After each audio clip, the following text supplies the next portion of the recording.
नमस्कार साथियों, मैं कैमूर से संजय कुमार। साथियों, बार बार आप लोगों से मैं क्षमा चाहता हूँ। गला जवाब देने से थोड़ा सा कम बातें आप लोगों से कर पा रहा हूँ, फिर भी कई लोगों का मैं फ़ोन उठाते जा रहा हूँ। साथियों, दरभंगा से कई साथियों का फ़ोन आ चुका है और कई साथी का फ़ोन आया कई ज़िलों से, तो मुझे महसूस हुआ कि नहीं, कुछ जानकारी देना आवश्यक है क्योंकि कन्फ्यूजन है। तो साथियों ने, दरभंगा के साथियों ने प्रश्न किया कि भैया जो है यहाँ पिटिशनर बनने के लिए प्रोन्नति हेतु लोग कह रहा है कि आप पिटिशनर बनने के लिए पैसे दीजिए और पिटिशनर बनिए, नहीं तो जो पिटिशनर हैं बस उन्हीं को लाभ मिलेगा, आप लोग वंचित रह जाएंगे। तो मैं बता देना चाहता हूँ भैया, आप कोई भी चंदा मत दीजिए। पहली बात, ये वही लोग हैं जो बेचैन हैं, दुकानदारी बंद हो गई है। तो अब फिर से मैंने कहा था कि भैया पहले आप संघों को विसर्जित करके एक झंडे के नीचे सभी लोग आ तो जाओ, ताकि ये सरकार को मैसेज जाए कि नहीं, सभी नियोजित एक हैं। लेकिन कोई मिलने को तैयार हुआ? आज तक किसी ने घोषणा किया आप देखें? फिर भी हम मूर्ख अगर हैं कि ऐसे लोगों पे भरोसा कर रहे हैं जो अपनी रोटी सिर्फ सेकना जानते हैं, उस पद को छोड़ना नहीं चाहते हैं, जो वर्षों से पकड़े हुए हैं उस पद को। और वो पद भविष्य में दिख रहा है कि वो पद अगर ये हमारा रह गया तो भविष्य में मसीहा बन जाएंगे, विशिष्ट बीपीएससी सबके मसीहा फिर से हम होंगे और फिर से वही खेल चलता रहेगा, आजीवन बने रहेंगे। इसलिए कोई नाम नहीं ले रहा है, आप देख रहे हैं। तो फिर वैसे लोगों के चक्कर में ना पड़िए, बड़े बड़े वर्षों से नेतागिरी वो करते आ रहे हैं। आप समझिए इन चीज़ों को, नेतागिरी कर रहे हैं, लेकिन कर्पूरी ठाकुर जैसा नेतागिरी कीजिए ना। क्यों ऐसी गंदी राजनीति कर रहे हैं? नहीं कीजिए वैसा। आप देख लीजिए, मुझे याद है 34,540 वाले में मैं भी था। मैं 500 का चंदा दिया था, एक बार 2,000 दिया। पिटिशनर बनने के नाम पे 10-10 हज़ार, 15-15 हज़ार रुपये लिए गए थे और उसमें भी करोड़ों का घोटाला हुआ था। सच्चाई है। लेकिन जीत गए तो वो चीज बंद हो गई। तो उसमें एक ही आदमी था, लेकिन इन केसों में तो भरमार है, अलग अलग गुट, अलग अलग चंदा लेना, ये चलता रहता है। तो इस चीज को समझिए, 34,540 वाले में जो पिटिशनर बने उन्हीं को मिला। इन चीजों को समझिए। 99-94 बैच का केस किया था कुछ लोगों ने, क्या सिर्फ उन्हीं को मिला? जो केस करता था उन्हीं को लाभ मिलता था? कई जिलों से प्रोन्नति पर हुआ है केस, अवमानना भी चल रहा है, क्या उन्हीं को मिलेगा? आप देख रहे हैं सरकार साइलेंट है। देगी तो सबको देती है, ऐसा नियमावली में है, उसके अनुसार सबको मिलना होता है। लेकिन इसमें लोग झांसा दे रहे हैं कि चंदा दीजिए और फिर चंदा का वो खेल चालू रहेगा। पिटिशनर के नाम पे 2,500 दीजिए, 5,000 दीजिए, शुरू हो जाएगा। केस एक देना है, 2 लाख में केस निपट जाएगा, चंदा जाएगा 50 लाख का। बात समझ रहे हैं? बाकी 48 लाख का या 45 लाख का बंदर बांट होता है, प्रखंड से लेकर राज्य स्तर तक उसका बंदर बांट होता है। और इसीलिए लोग नेतागिरी छोड़ना नहीं चाहते हैं। सच्चाई है, क्योंकि मैं सच्चाई कहता हूं, इसलिए बहुत लोगों को बुरा लग जाता है कि संजय कुमार ये फालतू है, संघों ने तो बहुत किया है। मैं कहां कह रहा हूं कि संघों ने नहीं किया है? मैं भी वही बात कह रहा हूं। लेकिन संघों ने बहुत कुछ किया है, सच्चाई है। लेकिन उसके कुछ नेताओं ने बहुत लूटा है, यह भी सच्चाई है। इसको स्वीकार क्यों नहीं करते हैं? संघ क्यों बदनाम हुए, ये भी तो समझिए। बदनाम भी तो इसीलिए है। कुछ ऐसे भी हमारे हाई स्कूल के बंधु हैं, फोन किए कि 2,500 हज़ार का चंदा काटा जा रहा है, बिल्डिंग बनवाना है, संघ का ये करना है, वो करना है। ये धंधा है, धंधा, समझिए इसको। मैंने नाम लिया था छत्तीसगढ़ का कि शिक्षक का एक्सीडेंट हुआ, एक्सपायर हुआ, तो उसके घर 50,000 पहुंच जाता है। ऐसा किसी ने नहीं किया, ऐसा किसी का सोच नहीं है शिक्षक के हित के बारे में। वो चंदे का कोई हिसाब नहीं है, कितना जाता है कितना क्या है, दे दो दे दो तो दीजिए आप, मैं क्या कर सकता हूं। लेकिन मैं नहीं कहूंगा आपको करना है केस, पिटिशनर ही बनना है तो स्वयं लड़िए ना भाई। एक संजय कुमार अकेले लड़ सकता है, आप 50 मिल के नहीं लड़ सकते हैं। क्यों पड़े हैं उस संघ के चक्कर में? पहले कहिए कि आप लोग एक संघ क्यों नहीं बनाते हैं? जितने सदस्य हैं एक संघ बनाइए, जितने सदस्य हैं वो फिक्स होगा कि साल में इतना हमको देना है या इतना देना है, और कितने सदस्य हैं उतने पैसे का सब लोग गणना कर लेंगे, खर्च क्या किए उसका हिसाब दीजिए। परिवार बिखरता है क्यों? आमदनी का स्रोत तो मालूम होता है लेकिन खर्च का हिसाब नहीं दिया जाता है, और उसी में घर का मुखिया घोटाला करता है और लोग गाली देते हैं। घर घर की बात है ये, तो इतना बड़ा परिवार में घोटाला नहीं होगा, बात समझिए।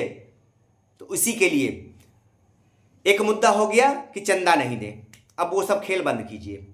दूसरा बात है कालबद्ध या 8 वर्षीय, इस पे फोन आ रहा है भैया कि कालबद्ध या 8 वर्षीय। ये कालबद्ध का पूर्वी चंपारण में प्रक्रिया शुरू हुआ है, कई जगह ही होगा शुरू। इसमें क्या है भैया, कालबद्ध देने पर सरकार को बहुत बचत होती है, ठीक है। 12 साल का प्रोन्नति है, सरकार दे देगी। तो 8 वर्ष में जो प्रोन्नति स्नातक ग्रेड का होता है, इसमें सिर्फ आपको स्नातक 2400 का ग्रेड पे मिल जाएगा, समझ लीजिए। लेकिन आप बेसिक ग्रेड के ही रहिएगा, स्नातक ग्रेड का पद नहीं मिलेगा। पैसा मिलेगा लेकिन पद नहीं मिलेगा। 8 साल में पूरा होता है तो उस डेट से मिलेगा, लेकिन 12 साल वाला उस 4 साल का आपको घटा हो जाएगा। उसके बाद 12 वर्षीय जब पा लीजिएगा तो स्नातक ग्रेड में आपको पुनः जाएंगे तो फिर उस डेट से स्नातक ग्रेड माने जाएंगे, पीछे का कोई लाभ नहीं मिलेगा। तो सरकार हर कदम पे आपके पैसे, आपका जो पैसा उसको बचाना चाहती है, उसमें लगी रहती है। तो आप अपने विवेक पर आपको निर्भर करता है कि आप क्या लेंगे, 12 वर्षीय 8 वर्षीय। इंटर जो है वो तो निश्चित रूप से ले ले, ग्रेजुएट हैं, ट्रेंड हैं तो 8 साल वाला भैया, चूंकि 8 वर्ष वाला सिर्फ जो ग्रेजुएट होंगे उन्हीं को मिलेगा, इंटर वालों को नहीं मिलेगा। लेकिन कालबद्ध सबके लिए है, आप ले लीजिएगा, कोई दिक्कत नहीं है। लेकिन आप लोग को स्वयं निर्णय लेना है, ये मैं नहीं कर सकता, क्योंकि मैं तो हूँ, मेरा ग्रेजुएट हूँ, पहले से हूँ, केस भी कई ठो केस है, तो 8 वर्ष लूँगा, ठीक है। लेकिन आपको स्वयं निर्णय लेना है। हाँ, धैर्य रखना होता है, किसी भी लड़ाई में धैर्य रखना होता है। धैर्य है तो ठीक है, नहीं तो आप 12 वर्ष ले लीजिए, कोई दिक्कत नहीं है। फिर स्नातक ग्रेड का जब पद सरकार को देना होगा फिर आपको दे देगी, ठीक है। लेकिन पूर्व का लाभ नहीं देगी, वो पद आगे चल के देगी, उस डेट से देगी, यही अंतर है। तो स्वयं निर्णय लेना है, ऐसा नहीं कि बाद में हमको कहिए कि संजय भैया के चलते। हो सकता है कि भाई नुकसान भी हो जाए, तो कल को संजय भाई को दोस्त नहीं ठहराइएगा। आप स्वयं निर्णय लीजिए, सोचिए, इस पर मंथन कीजिए। मैं तो मंथन किया हूं, कन्फर्म हूं, मैं स्थिर हूं, क्योंकि मैं मंथन करता हूं, ठीक है। तो 8 वर्षीय 12 वर्षीय, 12 वर्षीय सबके लिए है, 8 वर्षीय जो स्नातक हैं उनके लिए बस है। ये पद आएगा, चूंकि जिस विषय में 5 सब्जेक्ट हैं, 5 सब्जेक्ट में पद आएगा, उसके अनुसार उस पद पर आपको दिया जाएगा। एक प्रश्न और एक भाई ने पूछा कि भैया मान लीजिए हम 12 वर्षीय नहीं लेते हैं तो फिर 8 वर्षीय भी में भी नहीं हुआ तो 12 वर्षीय का नहीं। भैया मिलता है, वो 12 वर्षीय टाल नहीं सकती, आपको देना ही देना है, आज नहीं कल। प्रेम से नहीं लीजिएगा तो उसके लिए सो कॉज भी निकालेगा, सरकार निकालती है, वो सब आपको प्रक्रिया चलती रहती है। अब तीसरी बात आते हैं सचिवालय से। ये बहुत मीडिया पे चल रहा है, छाया हुआ है, सचिवालय से खबर निरंतरता मिलने जा रहा है। कई भाई फोन कर रहे हैं, निरंतरता मिलने जा रहा है। अच्छी बात है ना भाई, अच्छी बात है, निरंतरता मिल जाती है। तो ये जो बड़े बड़े पत्रकार महोदय लोग हैं, घोषणा कर रहे हैं मिल जाएगा, मिलने जा रहा है, कन्फर्म हूं, अरे तो पहले तो भैया निरंतरता तो दूर की बात है, फिक्सेशन क्यों नहीं कंफर्म करवा देते? आपकी बहुत पहुंच है, आपके कहने से सरकार ने निर्णय ले लिया, तो आपके कहने से 9 महीना तक आपके जुबान में क्या दही जमा था? उन भाइयों के लिए क्यों नहीं प्रयास किए कि उनको फिक्सेशन करवा दिए होते? क्यों जुबान बंद थी? थोड़ा सा लीक मिलता है सचिवालय से, थोड़ा सा एक अधिक क्लर्क कह दिया और उसके बाद आप चिल्लाना शुरू कर दिए, मिलेगा मिलेगा। वो बटेर होता है ना कि ढेला मारे और लग गया, अरे देखो देखो देखो मैंने कहा था ना, देखो मेरा निशाना एकदम सही है, मारा ना, देखो मार दिया, मैंने कहा था ना कि मार दूंगा। तो वही बात है, कई बातें तो आप लोगों की कही हुई इन पत्रकारों की फेल हुई हैं, लेकिन 100 फेल हुई तो नहीं, एक अगर बात सही हो गई। क्योंकि सरकार, मैं तो शुरू से कह रहा हूं कि भैया आचार संहिता लगने से पहले 2 दिन, 1 दिन, 4 दिन पहले घोषणा होगी, ठीक है? लेकिन ये लोग तो समय समय पर चिल्लाते रहते हैं, ये घोषणा होने जा रहा है, होने जा रहा है, होने जा रहा है, लेकिन कुछ होता है। लेकिन मेरा अनुभव कहता है नहीं, आचार संहिता से कुछ पहले, 1 दिन, 2 दिन, 4 दिन पहले सरकार जो भी देना है तब देगी, पहले आपको कुछ नहीं देने जा रही है। इसलिए दे देगी, बहुत सारे पोल खुल जाएंगे, फिर दिक्कत होगा। निरंतरता दे देगी सरकार। अरे भैया कहाँ, ये क्यों नहीं कहवा देते, ये पत्रकार महोदय लोग क्यों नहीं कह देते कि 5200 का स्केल सरकार देने जा रही है? अरे क्यों लोगों को धोखा दे रहे हैं? पत्रकारिता का अपमान नहीं कीजिए, 5200 का स्केल दिलवा दीजिए ना फुल। 5200 का जो सरकार ने छीन लिया है उसको दिलवा दीजिए, उस पर कोई चर्चा नहीं, कोई एमएलसी चर्चा नहीं कि 5200 का छीन लिए, देना है। कोई एमएलसी चर्चा करता है इस पे? कोई नहीं करता है कि 5200 का स्केल क्यों छीन लिए। अरे मूर्ख बनाइएगा दूसरों को, ये संजय कुमार कैमूर मूर्ख नहीं बनता है, पढ़ा भी हूं तो ईमानदारी के पैसे से, ठीक है? तो हमको मूर्ख ना बनाइए। एमएलसी महोदय लोग, आप लोगों की बातें सदन में मैं सुनता हूं, कोई नहीं लड़ा कि 5200 का क्यों छीने, किसी ने यह प्रश्न नहीं किया, किसी एमएलसी महोदय लोगों ने सदन में यह प्रश्न नहीं किया कि इन लोगों से 5200 का स्केल क्यों छीने। 5200 का दीजिए, राज्यकर्मी का स्केल 5200 का है तो 5200 दीजिए, 9300 नहीं दे रहे, शिक्षक का 9300, लेकिन 5200 का आपने दिया था, उसको क्यों छीन लिए? किसी ने प्रश्न उठाया?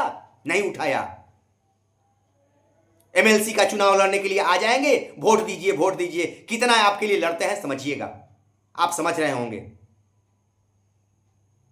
गला जवाब दे देता है, लेकिन क्या करूं, ऐसी बातें आ जाती हैं कि जोश में रहा नहीं जाता है, ये आवाज तेज निकलने लगती है। और आप लोग सोचते होंगे तो मैं यही मजबूरी है भाई कि नहीं, थोड़ा सा कंट्रोल नहीं कर पाता हूं।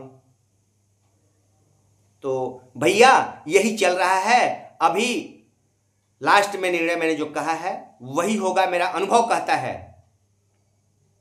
मैं कोई दलाल नहीं हूं, मैं कोई दलाल नहीं हूं, मैं बिहार का लाल हूं, दलाल नहीं। मेरे आगे द नहीं लगा है, बिहार का लाल हूं, कैमूर का लाल हूं, द लाल नहीं। आप समझ गए होंगे। नमस्कार साथियों, फिर मिलेंगे।